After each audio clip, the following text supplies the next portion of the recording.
Well, hello there and welcome back. I appreciate you stopping by. This is Jennifer McGuire. Today I am revisiting a technique that I did a while ago that is creating floating elements on cards.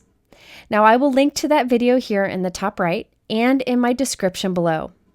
But basically you're taking any stamped image that you can cut out or any die cut shape and making it so that it wiggles and moves around when you shake the card. No special dies are needed besides circle dies. These are really fun to create. Now, I did do this in that previous video, as I mentioned, but today I have some variations and some things I learned that make it even better. I will also change gears along the way and show my creative process. A lot of people ask about my creative process, and today you'll see that it's usually a hot mess, but you got to kind of go with the flow. Now I wanted to show you what this first card looks like. You can see here how that little kitty and the balloons move around as you turn the card side to side. So we'll start with this example first.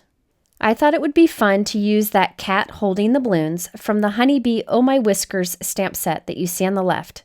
That's a large set with lots of elements. The one with the kite would be great for this too. For a sentiment, I decided to use one from the Purrrfect sentiment stamp set. There are some clever cat sentiments in here, some that would even work with other animals too. I went ahead and stamped a bunch of the cat images on white cardstock, and I'm using Copic Markers to color them in. I will list the Copic marker colors that I used in my description below in case you're interested. I did a bunch of stamping so that I had images that I could use on other cards. I also like to stamp an extra sheet that I can give to my daughter so she can craft with me too. After I did my coloring, I used the coordinating die to cut out the cat and the balloon image. Now it's time to create a background. I'm actually using cloud die cuts, you can see one there to the left, and I put tape on the bottom of one of the cloud die cuts. I'm using Altenew Sea Breeze ink and a picket fence life-changing brush to apply a light amount of ink towards the top edge of my cloud. It is really hard to see in the video here.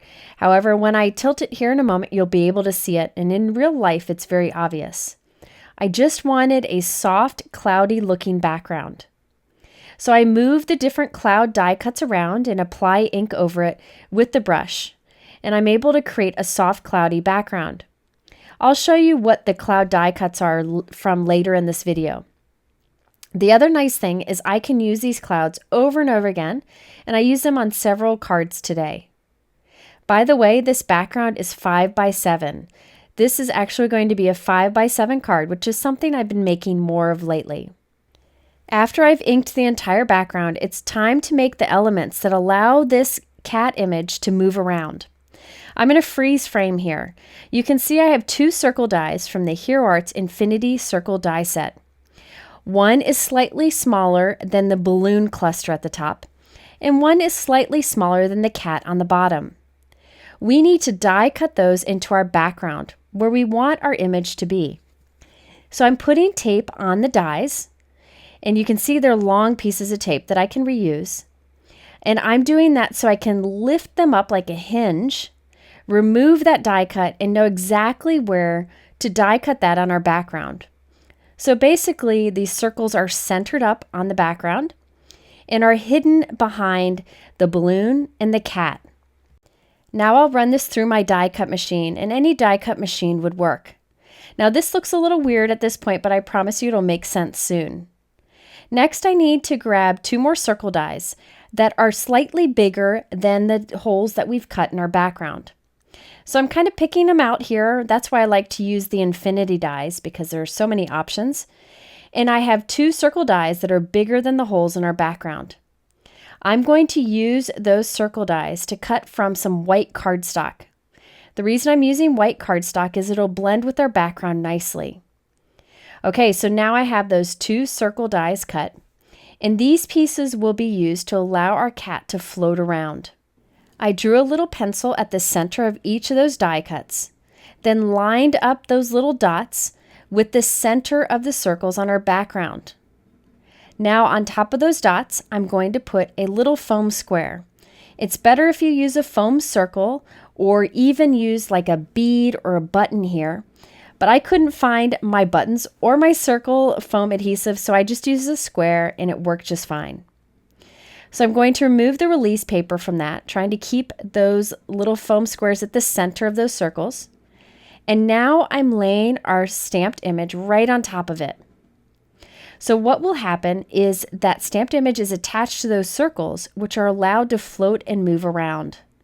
So you can see as I move it and shake it, it moves freely and it creates a fun element. Now I'm using my trimmer to trim this down a little bit. So my background will end up being 4 3/4 by 6 3/4. So just a little bit smaller than a 5 by 7 card. Now I'm using my stamping tool to stamp a sentiment towards the bottom. You don't need a stamping tool for this, but I didn't want to mess up after I got to this point, so I felt it was safer to do that. In the background, I'm also using the Sea Breeze ink to stamp a few butterflies, and those butterflies are also from the same Oh My Whiskers stamp set. I just thought it added a little bit of interest to the background. I created a note card out of Simon Says Stamp Sea Glass cardstock, and it's a 5 by 7 card. It's time to adhere our background onto the card, and to do so we need to use some foam tape so that those circles have some space to kind of move around in there. So I put foam tape around the edges, and then I made sure that the foam tape was about 1/4 of an inch away from the edges of the circles. We want those circles to be able to move around in there, but not too much. So you can see how I'm kind of cutting the pieces smaller and filling in the space around them, but not right up to the circles. This is something you can experiment with. It depends on how much you want your image to move. But I found about 1/4 an inch away was the perfect amount. You do want to put enough of the foam tape around the back of your card that it has some stability to it. So I wouldn't just put foam tape all around the edges and stop there. You can see I'm putting other pieces in there because I want some stability to it so the card doesn't kind of crush in towards the center. We just need a little bit of movement for those circles. After I added this to my card, I used my Aqua Shimmer Pen to add a little bit of shimmer to the balloons. I just wanted them to stand out a little bit more since this card was very simple. I also use a black Glaze pen to add a little bit of shine to the eyes and nose of the cat, so those would stand out too. So here's a look at the final card. You can see as you kind of shake it around, that image moves and wiggles. It's almost like it's floating on the front of the card. You really don't even have to shake it. Just as you take it out of the envelope, you'll see the movement, so the recipient will know right away. Now in this example, I had a large image. I had the balloons and the cats together. So I die cut 2 circle windows to create the floating element. It's not always necessary to do 2. You can just do 1 on most images, as I'm going to show you with my next examples. In my next example, I have a few butterflies that I want to move around on my card. However, I don't want them to fly upside down. I want them to stay upright. So in this example, I'm going to show you how you can kind of control the type of movement that you get so that it just moves kind of side to side, but not flip around. I decided to use the Honeybee Fluttering By stamp set that you see on the left and the Thanks a Bunch stamp set that you see on the right. I like the sentiments on both of these sets, but decided to go with a bigger sentiment from the set on the right to go with the butterflies from the set on the left. Off screen, I stamped and colored 3 butterflies. I will list the colors of Copic markers I used below. I also have a piece of white cardstock here that is slightly smaller than 5 by 7 inches. And I've positioned each of my butterflies and I'm tracing them onto that background with a pencil. This is very helpful and something that I learned as I made multiple cards today. That's one of the reasons I always encourage you to make more than 1 card, because the second card you will learn things from the first card, so it's always helpful. I want these butterflies to really only move side to side and up and down. I don't want them to flip around. So instead of die cutting circle windows, I want to do oval, which will make sense in a moment. So I'm drawing little oval areas behind each of those butterflies with my pencil. Now I don't want to search for oval dies to do this, so I'm going to use a circle die to create those oval openings. So I have a small circle die here. I'll first line it up with sort of the left side of the oval that I drew with my pencil, tape that in place, and then run it through my die cut machine.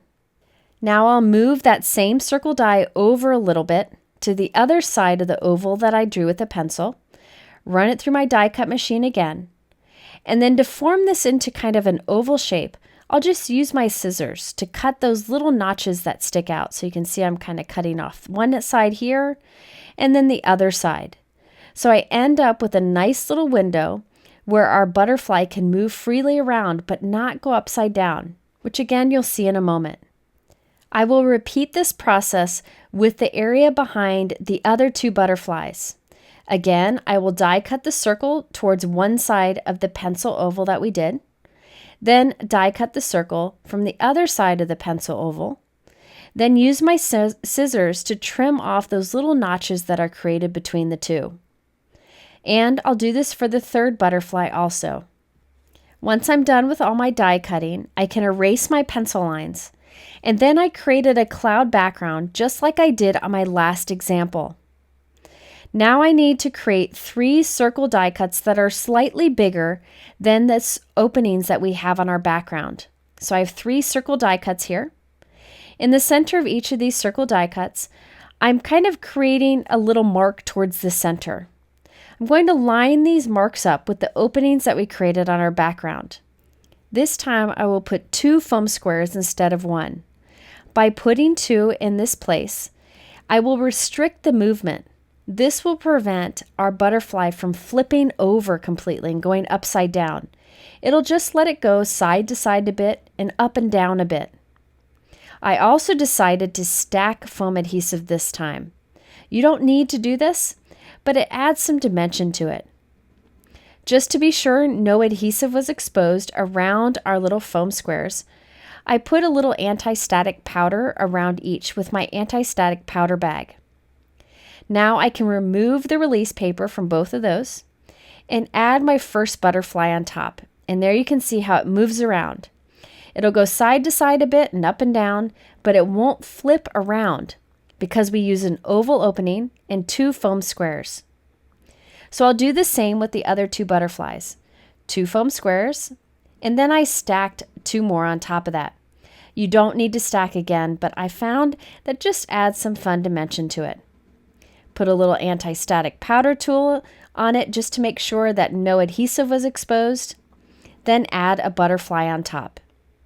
I did the same thing for the third butterfly, and we end up with 3 butterflies that can kind of flutter around but won't go upside down. I next added my sentiment towards the bottom with black ink. Once I had that stamped, it's time to add it to a 5x7 white note card. I like to tape my elements kind of centered up on the front of the card with some temporary tape before I add the foam tape to the back. I then flip it over and I surround these with foam tape, but not too close to those circle dies. Remember, you want a little wiggle room so they can move around. This just means that you need to kind of cut up or tear your foam adhesive so you can get just the right sizes to go around those circles. Once you have it done, you can go ahead and remove the release paper and then add it onto your card. You can see that I added the tape to the front of my elements so that those circles wouldn't move around on the back when I added it. I didn't want them to get stuck behind any of the foam tape. Okay, so I have that added onto my card. I can remove those little pieces of tape, and now you'll see how the butterflies move around. Now you'll see the butterfly movement isn't too much at this point.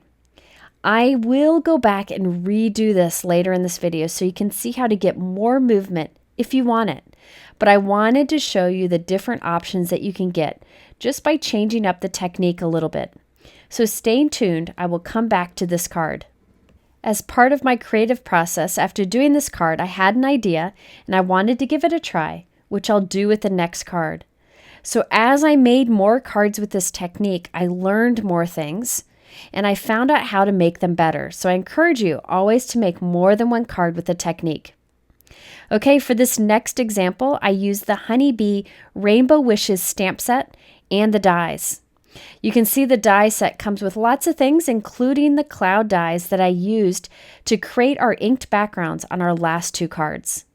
Lots of images here that can be used in many different ways, but I decided to use a sentiment from the stamp set and then the rainbow dies from the die set. For this card, the word wishes, the die cut word, will be floating around on the card. I used the Honeybee Wish die set. This die set is great because it cuts the word wishes and the word wish, and then two shadows for each of those words. In this case, I used wishes, and I die cut the words from black, but the two shadow dies from white. I like that there's two shadow dies. One is solid shadow and one has little dots around it. So I stacked all of those on top of each other. I also die cut two wishes from black, glued those on top of each other for extra dimension, and then added it to our white die cuts. This entire piece here will float around on the card and kind of look like a cloud underneath our rainbow. Okay, so on the background, I wanted to add a little interest, so I used the Honeybee Radiant Circle background die. This cuts little notches into the background that look like a sunburst, and I thought that would be fun coming out from behind our rainbow. After I ran that through my die cut machine, I decided to add some blue ink on the background, so I used Altenew Sea Breeze ink with my life-changing brushes. And I applied the ink so it was heavier towards the center and kind of faded out. Doesn't matter how well it's blended in the center because I'm going to cover that with my die cuts anyways. By the way, this white cardstock is cut to 4 by 5 1/4. So this will end up going on a traditional card size of 4 1/4 by 5 1/2. Now it's time to create the little windows in our background that will allow the Wishes die cut to move around. Since the Wishes die cut is so big, I'm going to create 2 circles, like I did on my first example with the cat holding the balloons. So I'm going to put 1 circle die towards the W, and this is slightly smaller than the die cut so it can be hidden behind it. So I'll tape that in place, run it through my die cut machine, and then once I've done that, I'm going to shift that circle over to the right so that it's underneath the S, and then die cut a circle there too. So you really only need to die cut 2 windows in your background if you have a large image you want to wiggle around, like this Wishes die cut or that cat with the balloons that I showed you earlier. Above those circles, I'm going to glue our little rainbow that I created. I did this with the Rainbow Wishes die cut set and just some scraps of cardstock that I had in my storage drawer. At this point, I was determined to come up with a way that my die cut would wiggle around more than it did on my last example. So I thought it would be good to add some weight to the circles that we put behind these windows. I thought pennies would do the trick. I have some double-sided tape here that I'm putting on the back of my pennies. I put them on some extra here. I only needed 2 pennies for this card. These pennies will just provide weight that will help our element move around more. So I have 2 white circle die cuts that are slightly bigger than the openings on our background, and I'm putting the pennies on the back of those circle die cuts. So I'm assembling this card just like I did on my other examples. However, this time, there are pennies taped to the back of these circles. So I'm putting little dots at the center of the circles to help me center them up through those windows. And finally, I found my circle foam dots. I was looking for these. I feel they work great for this technique. So I put 2 small foam circle dots at the center of those circles. Now I'm going to put these behind our background, just like we did before. Remember, everything is the same. I just have a penny on the back of these circles for added weight. So I'm centering those up in the windows, removing the release paper, and then adding our Wishes die cut over this. So now that Wishes moves around and wiggles side to side, and it moves more thanks to those pennies that we put on the back because it adds some added weight to it. Now we can cover the back with lots of foam tape. And I decided this time, since I added some dimension with the pennies, to double up the foam tape. I found you don't have to do this, but you get better movement if you do. So I'm just doing 2 layers of foam tape all around those circles, and that will give us excellent movement. I then added this onto a 4 1/4 by 5.5 inch white note card, and check it out, that wiggles around beautifully. Adding those pennies made a huge difference in the amount of movement that you get. If you want a little movement, skip the pennies. If you want lots of movement, add those to the back. I did also add a little bit of shimmer to the rainbow pieces using my Aqua Shimmer Pen. I feel like every rainbow should have a little shine to it. So there you can see the final card, lots of movement on that Wishes die cut that looks kind of like a cloud below our rainbow.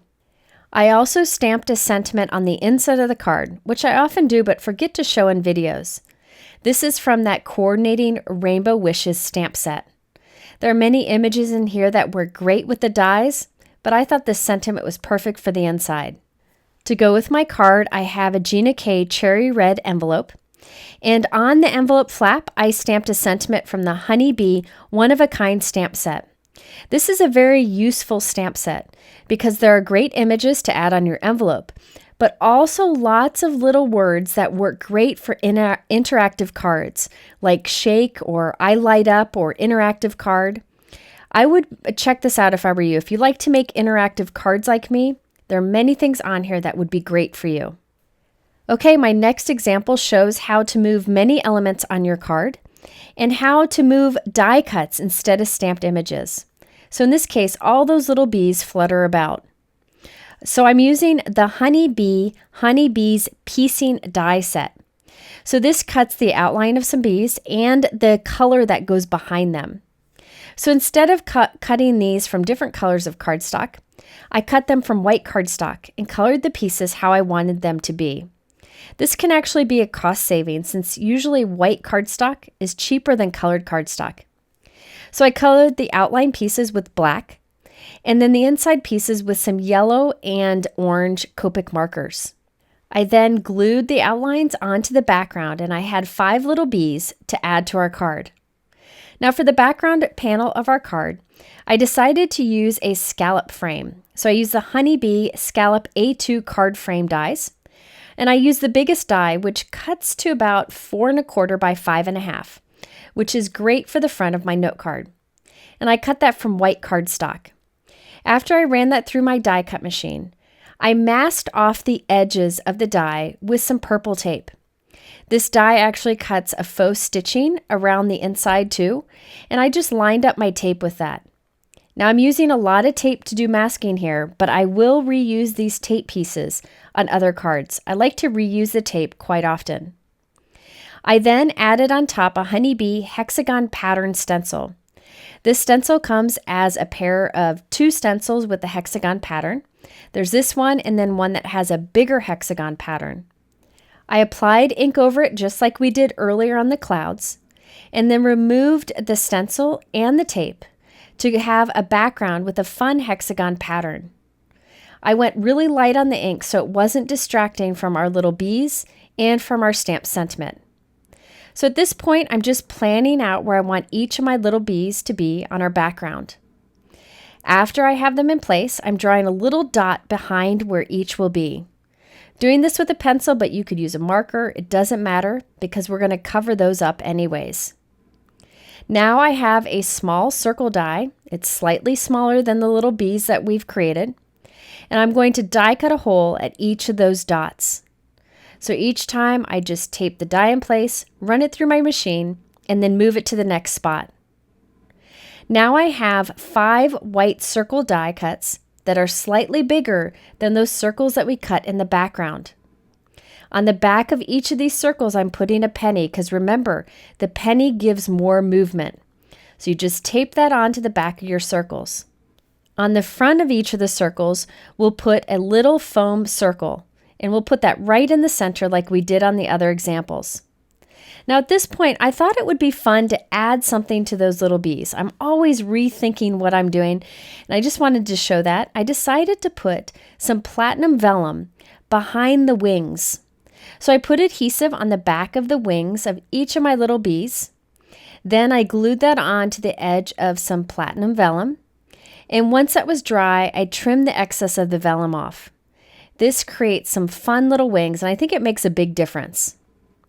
Now I'm taking each of those circle die cuts with the foam on the top of it and lining it up behind each of the openings on our background. And then I put our little bee die cut on top. So remember, there are pennies on the back of each of those circles that we're putting on the back. At this point, I was very thankful that I decided to make more than one example because I learned so much when I was doing it. It's one of the things that is really big to me with my creative process is doing more than one example of a technique because I make it better each time. I just find that I'm one of those people who needs lots of practice to get something to work for me. Now for the sentiments on this card, I combined the Honeybee Bee-You-Tiful sentiment stamp set and the Missing You stamp set. That Missing You one is new, and I really like the messages on those because most of my cards I send to people far away, so the Missing You sentiment is great for me. After I stamped those sentiments on the front of my panel, I'm taping each of my little bees so they don't move around as we add the foam adhesive to the back. I find this is very helpful to do. Now on the back, I will once again put a double layer of foam adhesive around those circle die cuts. We want to fill in as much space as we can, but not too close to the circles so that they have lots of room to move. Once I remove the release paper from the foam tape, I can add this onto a 4 1/4 by 5.5 inch note card that I made from Gina K Ocean Mist cardstock. I can remove those little pieces of tape and now watch how these little bees move around. I'm shaking the card here, but even by moving the card just a little bit, they do move. Now for the eyes on each of my bees, I'm using my black Glaze pen so I can just draw those back in. And then here you can see the final card. You can see how the bees are allowed to move side to side, upside down, spin around, it doesn't matter. I didn't restrict them in any way. If you want to make sure that they don't flip over, you can always do the technique that I did on the butterfly card where I created little oval openings instead of the circle. But I like how these move so freely, and I think it's fun when they flip around too. And by the way, I used a Gina K sweet corn envelope and stamped a sentiment from the Honeybee one-of-a-kind stamp set. Okay, at this point, I decided I wanted to change my butterfly card. I wanted those butterflies to move a little bit more. I could leave it as is because they did move a bit, but I wanted more movement, so I wanted to add the pennies on the back of the circle die cuts. So I carefully peeled the front of my card off from my note card. I destroyed the note card in the process, but I really wanted to improve this card. So I went back and put pennies on the back of each of those circle die cuts. I doubled up my foam tape, and then I added it on to a new 5x7 note card. Now these butterflies move so much more with the added weight of those pennies on the back. So you don't even really need to shake it. You can just move it side to side and you get lots of movement. So I just wanted to show you this because I do make changes when I'm creating. I don't always show them in videos because I want to be respectful of your time, but I do make changes and I find new things as I make more cards. So in this case, I discovered adding the pennies to the back made a big difference, and it was worth it to me to redo this card. It didn't take too long at all, and I'm really happy that I did so. So the moral of the story is to always make more than one card with a technique. You always learn something. Okay, if you're interested in these supplies, I have them linked below. Also, if you want to, there's a couple other videos here in the center that might inspire you. One of them is a similar floating elements technique. Thanks so much for stopping by. I really do appreciate the time you spend here. I hope to see you again soon and have a wonderful weekend.